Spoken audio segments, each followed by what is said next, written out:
Okay, we are today, this is this kind of a day, everybody. We are kicking off a brand new series that we've been talking about for a few weeks now, and we are calling this series Unplug, a Digital Reset. Now, some of you are ready for this. Some of you have thought about this, or you heard about us talk about this on Easter the last couple of weeks. We've been selling some resources for the last couple of weeks. Others of you are just now getting caught up, like, what do you mean unplug? What do you mean a digital reset? Here's the deal. For the next 28 days, we are going to focus, we're going to unplug, and we are going to decrease distraction, and we are going to increase devotion. In our society, in our world today, I don't have to convince you of this. Schedules are crazy, life's crazy. We're like, parents are Uber drivers all day. It's just like some things that you can't avoid. There's some things that are out of your control. But we're also allowing screens and social media and all the things to distract us even more.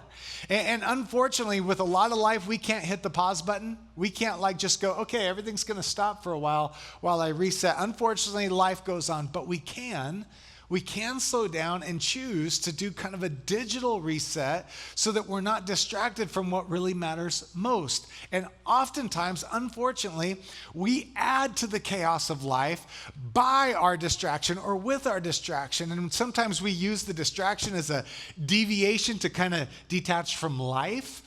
But then we get back to life and nothing's really changed and nothing's gotten better for us in here. And so what we want to do is we want to decrease distraction and we want to replace that. We want to increase devotion to what matters most. And the question might be, well, what matters most? We don't get to answer that question for those of you who are followers of Jesus. Jesus answers that question for us. He points us. We follow him, and he goes, this is how your life is going to flourish. And he shows us very clearly what matters most. It's known as some of the greatest commandments, the two greatest commandments found in Mark chapter 12, verses 30 and 31. And Jesus says this, love the Lord your God with all your heart, with all your soul, and with all your mind, and with all your strength. And the second is this, love your neighbor as yourself. There is no commandment greater than these.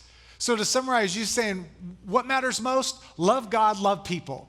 Be devoted to God, be devoted to people. Love people the way God loves you. As God loves you, show that love to people and do it with all your heart, soul, mind, and strength. This is what it's all about. And here's what we know. Loving God with all of our heart, soul, mind, and strength, and loving people as ourselves is easier said than done, right? People can be hard to love. Why?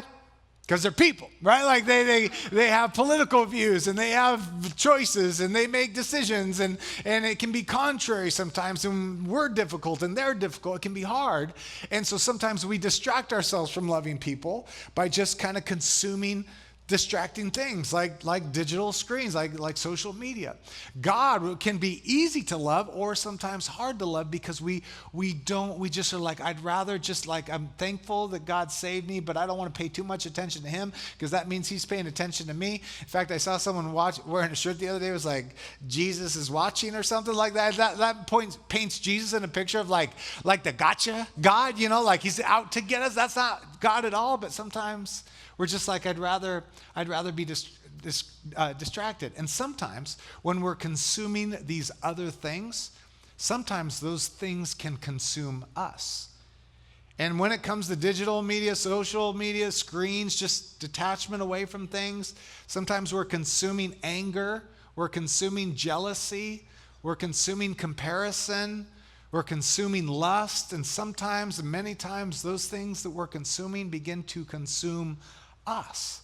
And so the application here at Lakeside for the next 28 days is a digital reset. A digital reset. So how are we going to do this? Over the next 4 weeks, we will learn what it means to detach. We'll learn what it means to discover and delight and determine, and we're going to do this together. This idea of detaching from screens, almost everybody in this room thinks that's a good idea. Like less screens is probably better than more screens. It's like, if this is a pastor gotcha moment, don't worry, I'm not going to do this, just using this as an example. If I were to say, raise your hand, don't actually do this, but if I were to say, raise your hand if you need to pray more. Like, who's like, nope, crushing it? Like we all could like pray more.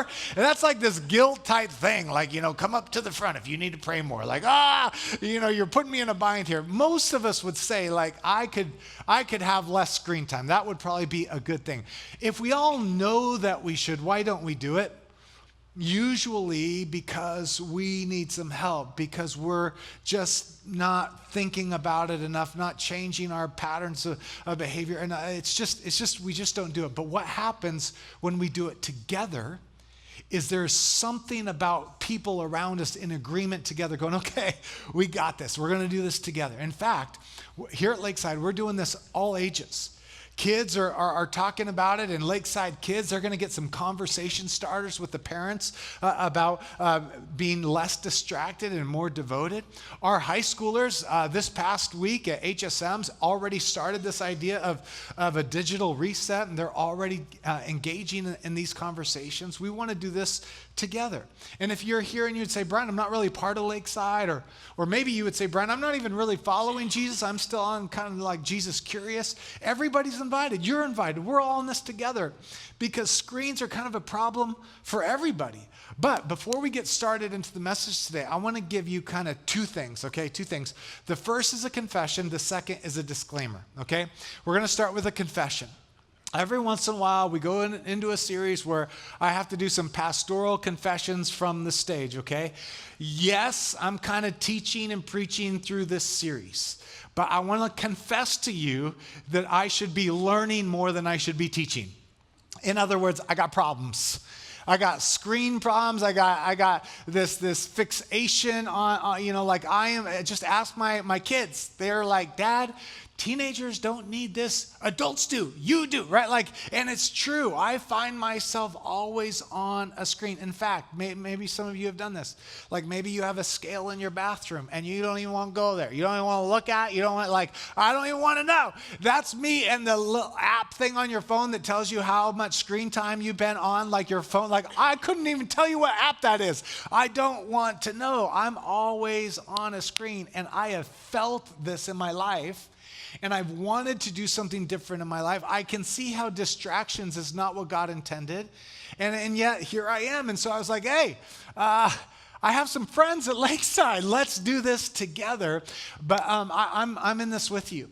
In fact, the Apostle Paul, when he wrote letters to the early church in the New Testament, many of those books of the Bible are actually letters to the churches. He once claimed or explained himself like this. He goes, the Apostle Paul, chief of sinners. He's like, if anyone knows what it's like to need Jesus, he goes, I'm it. And while Paul describes himself as chief of sinners, I might be like chief of screens, okay? Like I'm literally kind of smiling telling you this. I'm also kind of embarrassed. But I'm ready. I'm ready to kind of engage and go, what would it mean? And I don't think I'm alone. You don't have to raise your hand, but I think we as a society, by and large, not everybody, but as a society, we are fixated to screens. In fact, when we struggled to pry away, there was a story in the news the other day. Maybe some of you saw this. This is a true story, and it all had to do with going back for a phone. Check this out. This was from ABC News. A stranded man who was airlifted from Mount Fuji was rescued again 4 days later after he returned to get his phone. Come on, somebody. Like he is climbing Mount Fuji. He had oxygen deprivation. He went unconscious. They had to airlift him out of there. He recovers in the hospital, realized, I don't have my phone, goes back to Mount Fuji, climbs it again, passes out again, and gets airlifted because he needed his phone. I mean, oh my gosh. Now here's the deal. You and I, we look at this guy, I can't believe he went back to get his phone. But come on, how many of you, the garage is shutting, you're driving away and you're like, oh no, I forgot my phone. And you go back to get your phone, you cannot not have your phone, right? Some of you, I'm not going to point you out because I don't know who you are, but you are in this room. Some of you have had to go to the bathroom so bad, but instead of going straight to the bathroom, you're like, where's my phone? Where's my phone? Where's my phone? And you almost had an accident in your pants because you wanted your phone in the bathroom with you. Look to the person next to you, go, I bet that was you. I bet she's talking to you. Right? Come on. Some of you, they have these things called like phantom vibrations where you think your phone has buzzed. And you're like, oh. Didn't buzz, just you, just like, okay. Come on. I'm confessing. I'm making fun, but I'm confessing. I'm right there with you, all right? So that's a confession, but also a disclaimer. Here's the deal. We're going to do this for 4 weeks. Here's the deal. You do not have to do this. This is not like well, if you don't do this, then you must not love Jesus. No. In fact, for some people, this is not an issue at all. Jesus never said in the Bible, you can't find a single verse in the Bible where Jesus said, thou shalt not look at your screens for 28 days. Okay, that's not in the Bible. Jesus did say, love God and love people. Jesus did say, make sure that you're devoted, not distracted. Jesus did say, be careful with your eyes, all those types of things. But we do know that there is this importance to love God, to love people, and this importance to move forward, and it is a societal issue. So just to be clear, disclaimer, this series is not anti-technology. This is not suggesting you throw away your phone. This is not a tool to shame your spouse, your kids, your parents, or fill in the blank. This is not like Pastor Brian said you shouldn't be looking at the phone right now. No, this is about you. This is about you, okay? This is not like sin or not sin or anything like this. This is an opportunity for us to do some things together, and it will be different for everybody. I'll share a little bit about what I'm doing later on in the message, but we're in this together. This is an exciting step to go, okay, 28 days. I love the picture of me 28 days from now after engaging in this. I love the picture of me going into the summer less just kind of in the same old rut as usual. I'm excited. Now, there's a part of me that has a little bit of anxiety, a little bit of like nervous laughter. Oh, this is going to be great. Right? Like I'm not so, because I know that this is pulling me out of my comfort zone. But any of you who have ever done something hard, you know the value of doing hard things. You know how it can change you and stretch you into who you were created to be. And this is just one way. Again, this is the disclaimer. You don't have to do it this way. But oftentimes, we need to recognize that screens can isolate us. Screens can distract us from what matters most. Screens can warp our thinking. And we need to recognize that it's not the pastor up on the stage that has an opinion about this. We need to understand that this is doing damage by studies, scientific, I probably don't have to convince you, but it is changing behavior, and followers of Jesus should recognize if the tide is going this way, or if everything's going downstream this way and it's not getting better, we are to go upstream. We are to go, wait a second, why are we floating in this direction with everybody else when Jesus has called us to something better? In fact, author Catherine Price, she wrote about this, studies this incredible example here. She said, if you wanted to invent a device that could rewire our minds, if you wanted to create a society of people who were, here we go, perpetually distracted, isolated, and overtired, if you wanted to weaken our memories, damage our capacity for focus and deep thought, if you wanted to reduce empathy, encourage self-absorption, and redraw the lines of social etiquette, you'd likely end up with a what? A smartphone. This is the reality of what we are finding, not just in teenagers. Not just, these kids, they're always on their screens. Empty nesters. Kids are finally out of the house. Maybe you recently retired and you're like, what are we going to do? Doom scroll, doom scroll, doom scroll. And all of a sudden you have like 100 times more political opinions than you ever did when you were working. Oh, did I just touch a button right there?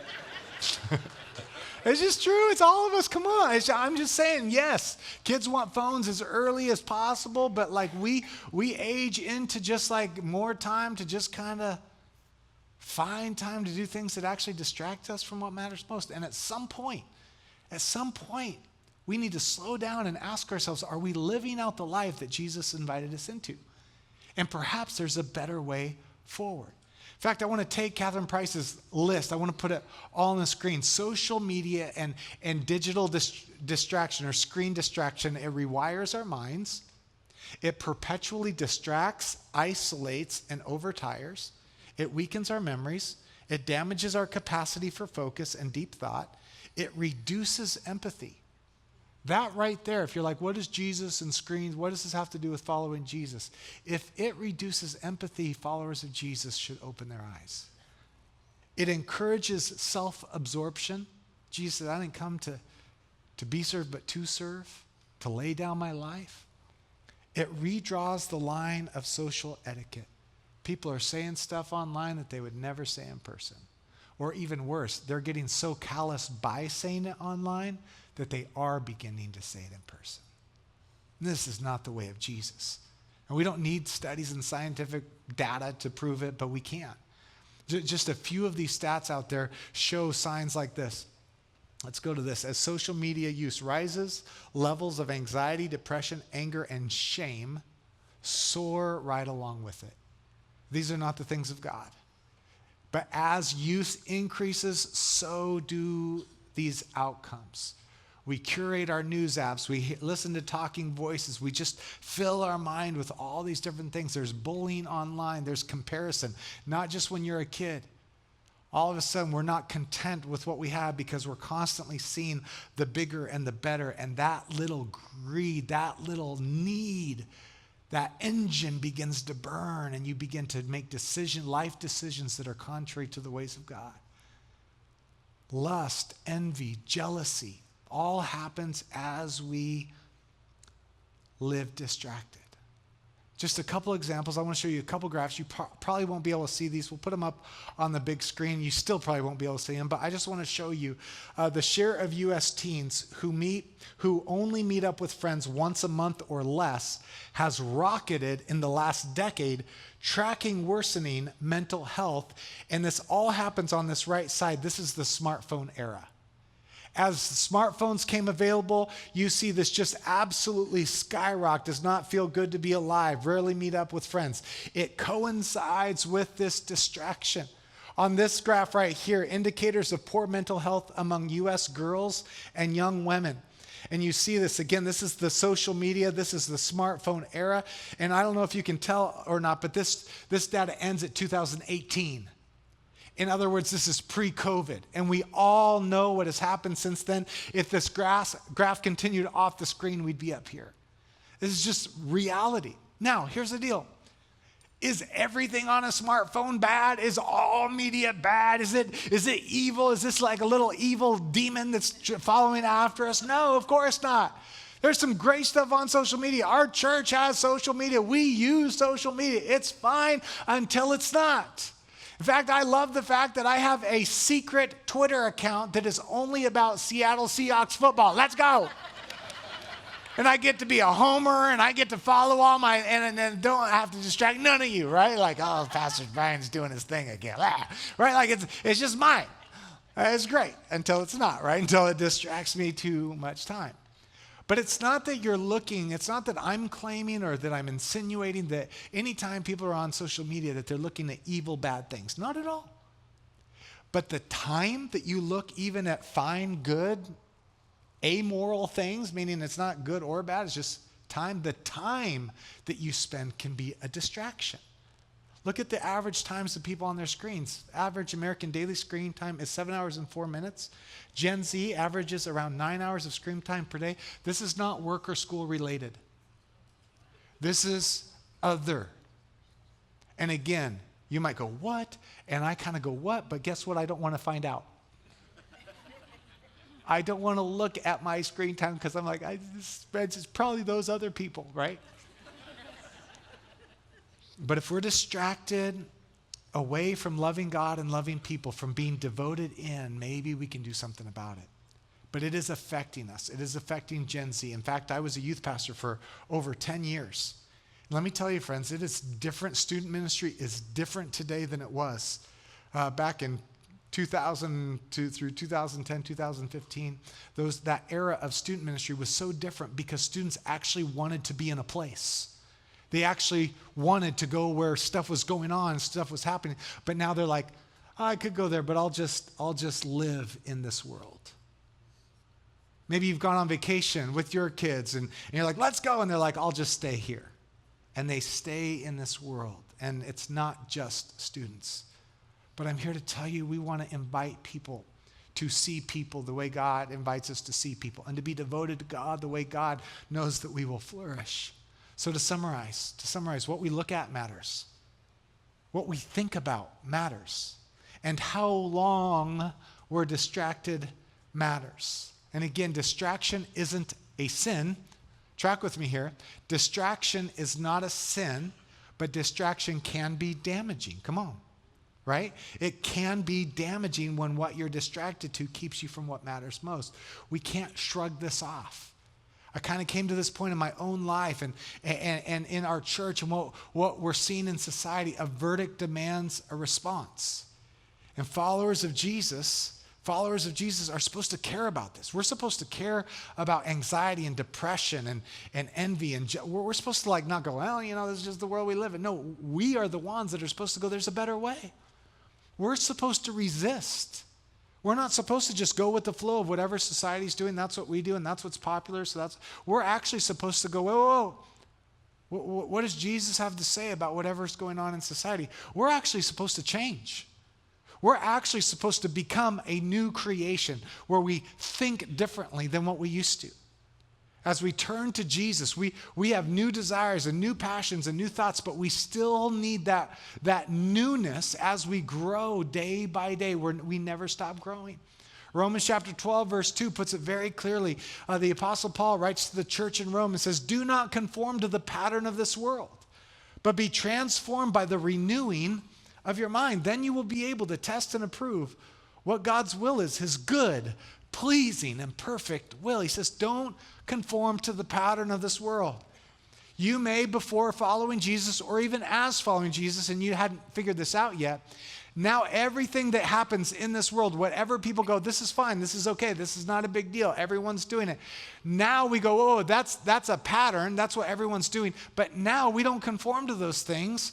We are transformed. How? By allowing God to renew our minds. One version says, by changing the way that you think.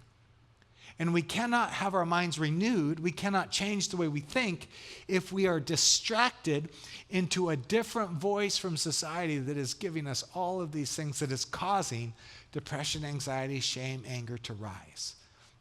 So it says, then, after you allow this to happen, then you will be able to test. Then, after you do that, not before. It's by allowing this reset, by allowing God to say, God, you tell me how I should think. You tell me how I should love. You tell me how I should judge or not judge. You tell me what I should do with my money. You tell me what I should do with my forgiveness. You tell me what to do with my sexual ethic. You tell me what to do with what I look at on screens. You tell me, because your way is good and pleasing and perfect, but I need you to teach me to think that way. And as you allow God transform you from the inside out, you will be able to go, wait, I'm testing this. No. I know everyone's doing it, but we're not going down that road. That doesn't lead to life. It may lead to temporary happiness. It may lead to like this little escapism from life, right? When we go to the bathroom, but we're really not going to the bathroom. We're just on our phone for 2 hours, right? Like it's an escape. But you open the door, the kids are still there, right? Ah! There's just a better way. So students, this is for you. Empty nesters, this is for you. Those of us that are in between that stage, this is for you. So what are we going to do? We're going to do a digital reset. Distraction out, devotion in. I want to wrap up this message today with just kind of like giving you some practical examples of what distraction out looks like, what devotion in looks like. Let's start with distraction out. For the next 28 days, we're going to do a digital reset on your phone. There are basically 2 kinds of apps. In general, there are utility apps and distraction apps. General terms here, but utility apps are just necessary apps we use in our society now, like your alarm clock is on this, right? You text message, There's also voicemail, but that I don't know why anybody has that on their phone anymore. Who does that? By the way, if somebody needed to tell you this, but no, stop leaving voicemails. We don't listen. Okay, we don't listen. Can I get an amen from somebody? Okay. I got a little nervous there for a second. Okay. Text is good. Okay. Utility apps. And then there are distraction apps. There's things that you just find yourself picking up your phone. In fact, let's go back to my confession. I'm literally preparing this message. I'm in my office. I have my door closed. Do not disturb. I'm studying. And I literally am preparing my message, praying, reading, thinking, and then picking up my phone and looking at social media. Just like, right? Just the distraction types of things, just right in the middle of it. So what we're going to do is we are going to invite you to get rid, for 28 days, get rid of all your distraction apps. Like delete them off of your phone. Just get rid of them. Okay? But what do? I know. We get distraction out, we get devotion in. Now, some of us need a little bit more guidance. I do, and we've been using this booklet. This is in the lobby. We've already given out or sold 250 of these books. So many of you have already purchased these. We don't make any money off of it. It's just what we paid for. We send on to you, and together we're going through this. And it is a big, thick booklet. When I got it, I was like, this thing's huge. And I was like, oh, well, we need a lot of time because we're going to make time for some of these things.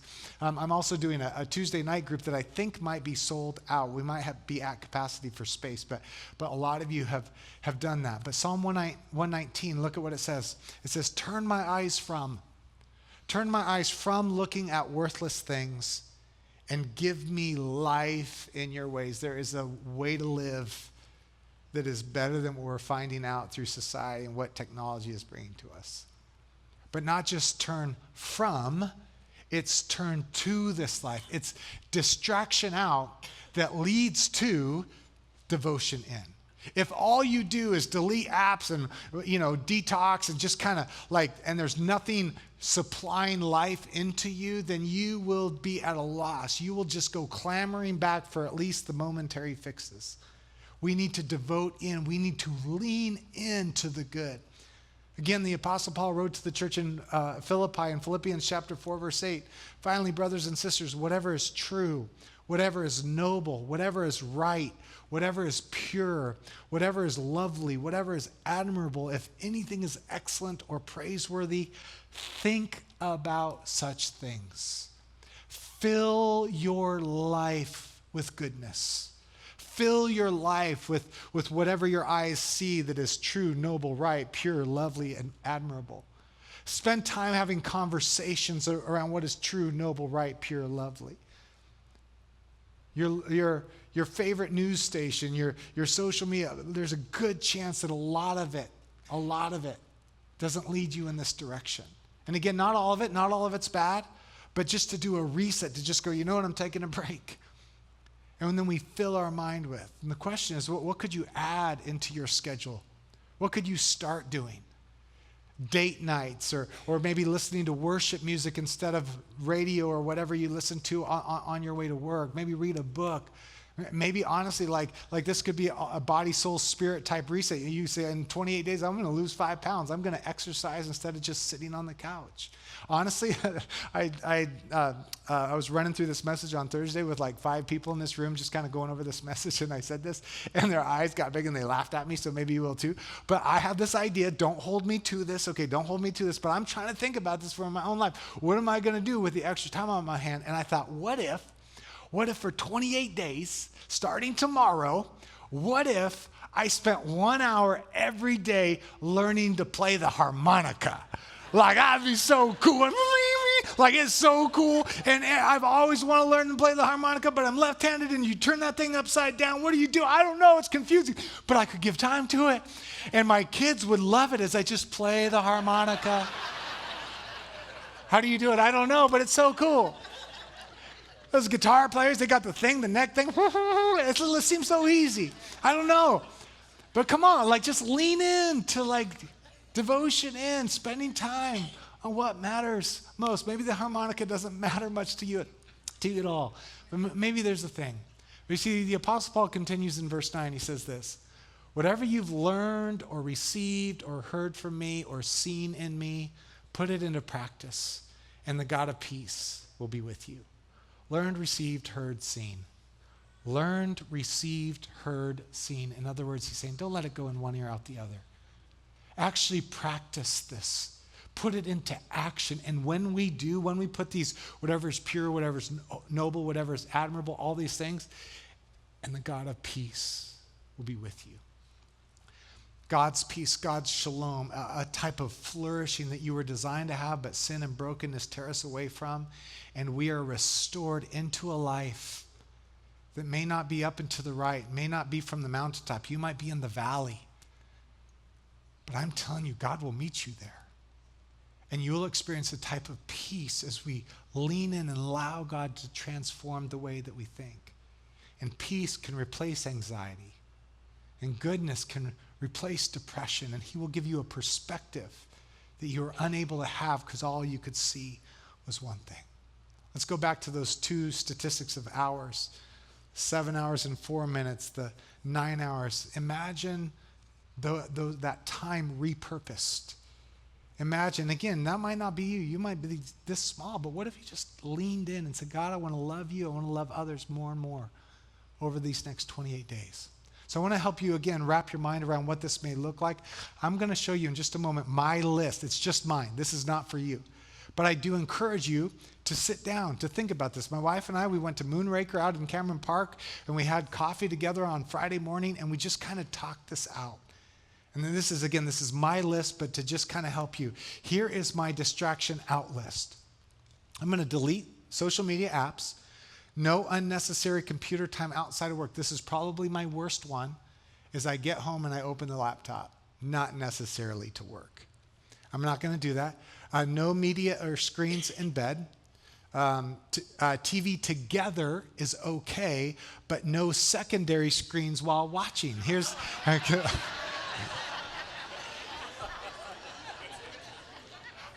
I was not expecting that from you. Maybe this should be on your list. Again, I literally, there's some embarrassment here, but I'm just trying to be honest with you guys. We will watch a family movie. I have a wife and 2 daughters. Those movies don't necessarily interest me very much. But I will be present. And so they sit on the couch, I sit in my chair, and what do? I open my computer, I have my phone, and I don't really know what movie they're watching. And you know what that does? It detaches me. It's a subliminal but clear message. Dad's not part of this. And I can't promise that I will never, some chick flick thing, I don't know how many times they can watch Gilmore Girls. That thing was over 50 years ago. But they seem to just watch repetitive. Jesus, come quickly. I'm getting some witnesses in this message. So we are going to watch TV together. That also includes some Mariner baseball games. Let's go, or A's or Giants or whatever you're into. But this is important for our family. And then your book will talk about an RO app that helps you with your apps. And then my family, we just bought what's known as a brick. Again, you can look that up on your own. This is just my list.